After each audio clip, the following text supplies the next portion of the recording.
पूजयामि हितमोनुदा सुगन्धिकाय वदनं अनंत गुणगन्धिना सुगन्धिना।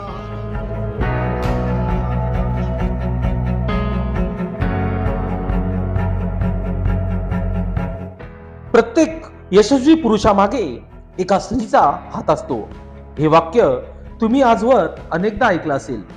याचं उत्तम उदाहरण म्हणजे माता रमाई। रमाबाई भीमराव आंबेडकर ह्या डॉक्टर बाबासाहेब आंबेडकर यांच्या पत्नी।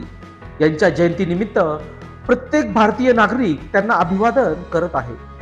त्याच माध्यमातून नाशिकच्या सातपूर राजवाडा येथील देखील त्यागमूर्ती माता रमाई यांच्या 126व्या जयंती निमित्ताने जयंती मोठ्या उत्साहात साजरी करण्यात आली। दरम्यान सातपूर राजवाडा येथील गावकऱ्यांच्या उपस्थितीत डॉक्टर बाबासाहेब आंबेडकर यांच्या पूर्णाकृती पुतळ्यास पुष्पहार घालून अभिवादन करून घोषणा देण्यात आल्या।